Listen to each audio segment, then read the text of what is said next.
Assalamualaikum warahmatullahi wabarakatuh. Perkenalkan, nama saya Arif Aini dengan NIM 10222072 dari kelas Informatika 2B. Pada kesempatan kali ini, saya akan mempresentasikan materi yang berjudul struktur CPU atau Central Processing Unit untuk memenuhi tugas final project pada mata kuliah Arsitektur dan Organisasi Komputer yang diambil oleh Bapak Puji Mamutakin Eskom MSI. Pada pembahasan kali ini yaitu untuk memenuhi apa itu CPU, komponen utama yang terdapat di dalam CPU dan bagaimana cara kerja CPU, serta perkembangan teknologi CPU pada komputer modern. Apa itu CPU atau Central Processing Unit? Yaitu merupakan komponen utama dalam sebuah komputer yang berfungsi sebagai pusat pemrosesan data dan instruksi.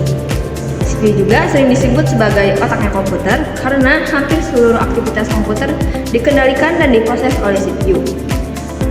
Ketika kita membuka aplikasi, mengetik dokumen, bermain game, atau mengakses internet, semua perintah tersebut diperoleh oleh CPU. Adapun fungsi utama CPU adalah menerima data dari perangkat masukan, mengolah data tersebut sesuai instruksi yang diberikan, kemudian menghasilkan keluaran yang dibutuhkan pengguna. Adapun komponen-komponen dalam CPU, yang pertama ada Arithmetic Logic Unit atau yang biasa disebut dengan ALU, yang kedua ada Control Unit atau yang biasa disebut dengan CU, yang ketiga ada Register. Yang pertama ada Arithmetic Logic Unit atau yang biasa disebut dengan ALU. Ini bertanggung jawab untuk melakukan operasi perhitungan dan operasi logika. Operasi aritmatika meliputi penjumlahan, pengurangan, perkalian, dan pembagian. Sedangkan operasi logika meliputi perbandingan nilai dan penggunaan gerbang logika seperti AND, OR, dan NOT. Sebagai contohnya, ketika kita menggunakan kalkulator pada komputer untuk menghitung 25 ditambah 15, maka proses perhitungan tersebut dilakukan oleh ALU. ALU juga menjadi salah satu bagian terpenting dalam CPU karena hampir semua pengolahan data memerlukan proses perhitungan maupun logika. Tanpa ALU, komputer tidak akan mampu melakukan pengolahan data secara efektif.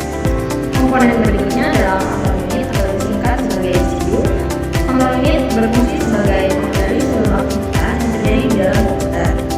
Jika ALU bertugas melakukan perhitungan, maka Control Unit bertugas mengatur kapan dan bagaimana perhitungan tersebut dilakukan.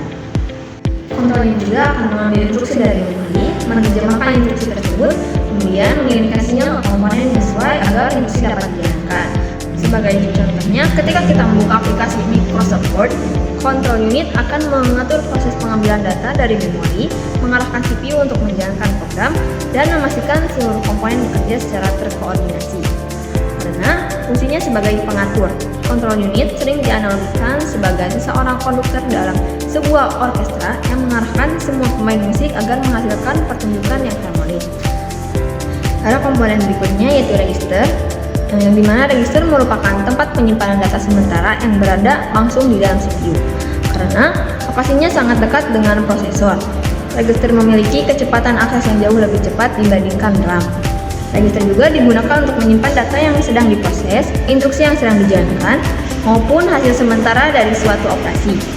Sebagai contohnya, ketika CPU melakukan perhitungan matematika yang kompleks, hasil sementara akan disimpan terlebih dahulu di dalam register sebelum diproses lebih lanjut.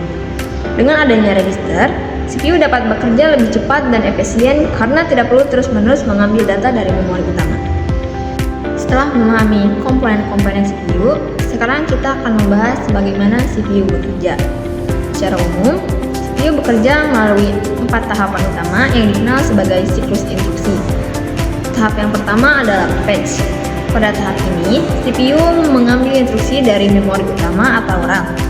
Tahap kedua adalah dekode, yang dimana instruksi yang telah diambil kemudian diterjemahkan agar CPU memahami apa yang harus dilakukan. Tahap ketiga adalah execute. Pada tahap ini, instruksi dijalankan oleh CPU, biasanya melalui ALU atau komponen lainnya. Dan tahap yang terakhir adalah store. Setelah proses selesai, hasil pengolahan data akan disimpan kembali ke memori atau dikirimkan ke perangkat keluaran.